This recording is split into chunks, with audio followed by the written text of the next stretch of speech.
Épître aux Hébreux chapitre 10. En effet, la loi, qui possède une ombre des biens à venir, et non l'exacte représentation des choses, ne peut jamais, par les mêmes sacrifices qu'on offre perpétuellement chaque année, amener les assistants à la perfection. Autrement, n'aurait-on pas cessé de les offrir, parce que ceux qui rendent ce culte, étant une fois purifiés, n'auraient plus eu aucune conscience de leurs péchés? Mais le souvenir des péchés est renouvelé chaque année par ces sacrifices. Car il est impossible que le sang des taureaux et des boucs ôte les péchés. C'est pourquoi Christ, entrant dans le monde, dit, « Tu n'as voulu ni sacrifice ni offrande, mais tu m'as formé un corps. Tu n'as agréé ni holocauste ni sacrifice pour le péché. Alors j'ai dit, voici, je viens, dans le rouleau du livre il est question de moi, pour faire, ô Dieu, ta volonté. » Après avoir dit d'abord, tu n'as voulu et tu n'as agréé ni sacrifice ni offrande, ni holocauste ni sacrifice pour le péché, ce qu'on offre selon la loi. Il dit ensuite, voici, je viens pour faire ta volonté. Il abolit ainsi la première chose pour établir la seconde. C'est en vertu de cette volonté que nous sommes sanctifiés, par l'offrande du corps de Jésus-Christ, une fois pour toutes. Et tandis que tout sacrificateur fait chaque jour le service et offre souvent les mêmes sacrifices qui ne peuvent jamais ôter les péchés, lui, après avoir offert un seul sacrifice pour les péchés, s'est assis pour toujours à la droite de Dieu, attendant désormais que ses ennemis soient devenus son marchepied.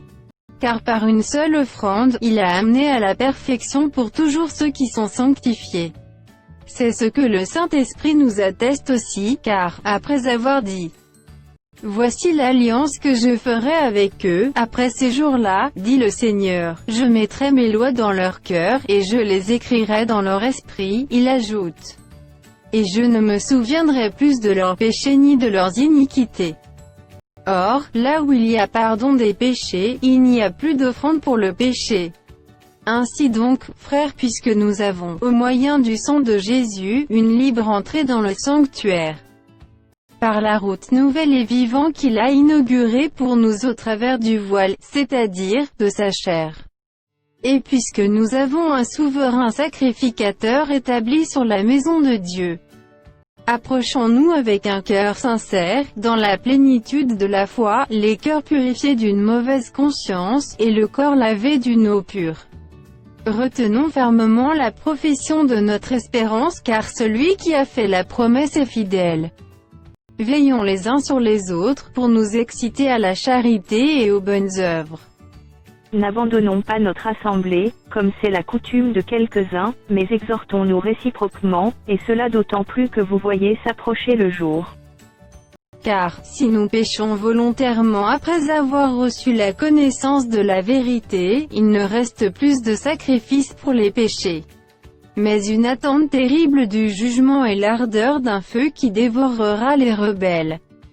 Celui qui a violé la loi de Moïse meurt sans miséricorde, sur la déposition de 2 ou de 3 témoins. De quel pire châtiment pensez-vous que sera jugé digne celui qui aura foulé aux pieds le Fils de Dieu, qui aura tenu pour profane le sang de l'alliance, par lequel il a été sanctifié, et qui aura outragé l'Esprit de la grâce? Car nous connaissons celui qui a dit, à moi la vengeance, à moi la rétribution. Et encore, le Seigneur jugera son peuple. C'est une chose terrible que de tomber entre les mains du Dieu vivant. Souvenez-vous de ces premiers jours, où, après avoir été éclairés, vous avez soutenu un grand combat au milieu des souffrances. D'une part exposé comme en spectacle aux opprobres et aux tribulations, et de l'autre, vous associant à ceux dont la position était la même.